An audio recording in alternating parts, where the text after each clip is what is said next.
चुनाव आयुक्त एन गोपालन स्वामी ने नवीन चावला के खिलाफ एक याचिका दायर की थी।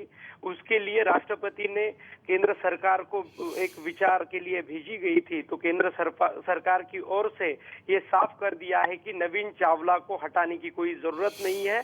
और इसी के चलते राष्ट्रपति ने जो केंद्र सरकार की सिफारिश है उसे स्वीकार कर लिया है। इसके लिए अब नवीन चावला मुख्य चुनाव आयुक्त के रूप में रहेंगे और अपना काम भी संभालेंगे। सुमेरा।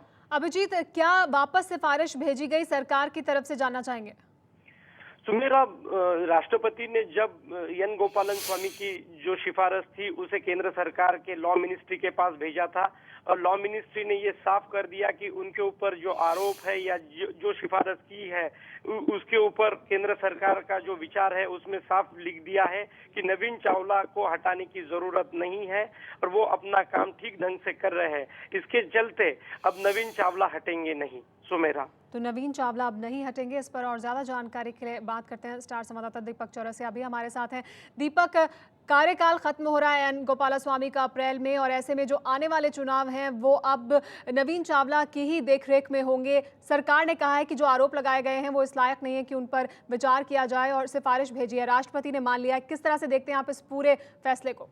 जी हाँ, इस पूरे नाटकीय घटनाक्रम या कहें संवैधानिक संकट में पहले चरण का पटाक्षेप हो चुका है। पहली बात ये थी कि राष्ट्रपति केंद्र सरकार को लिखती और केंद्र सरकार अपने सुझाव भेजती। इससे पहले ही लॉ मिनिस्टर साफ साफ कह चुके थे हंसराज भारद्वाज जी कि नवीन चावला को हटाने का जो लेटर मुख्य चुनाव आयुक्त ने लिखा है उस लेटर को लिखने का कोई लीगल राइट उनके पास नहीं है। कॉन्स्टिट्यूशन ऐसा कहता है। उन्होंने ये अपना प्ली या ये अपना तर्क देते हुए बात कही थी और साथ ही साथ कहा था कि नवीन चावला को हटाने का कोई प्रश्न नहीं है। लेकिन सवाल ये था कि जो लेटर था नवीन चावला ने वो अपॉइंटिंग अथॉरिटी महामहिम राष्ट्रपति को लिखा था। तो चूंकि एक बार फाइल चल चुकी थी तो फाइल का मतलब फाइल को एक लॉजिकल कंक्लूजन तक पहुंचना था और फाइल अब लॉजिकल कंक्लूजन तक पहुंच गई है।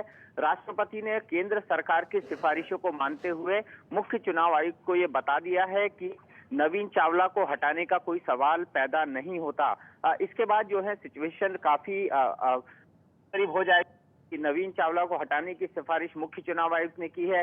ये एक बड़ा राजनीतिक मुद्दा भी बना है और साथ ही साथ क्या नवीन चावला के मुख्य चुनाव आयुक्त रहते हुए फ्री एंड फेयर होंगे, इस पे अपोजिशन क्या स्टैंड लेता है ये देखना महत्वपूर्ण होगा।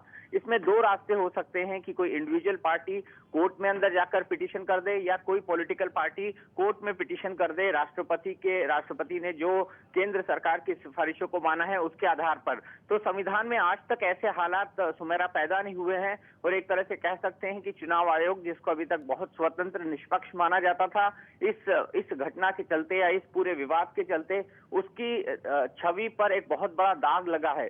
जो दूसरा सवाल है सबसे बड़ा सुमेरा, वो चुनाव के समय या चुनाव की घोषणा को लेकर है, जिस पर भी सस्पेंस बना हुआ था।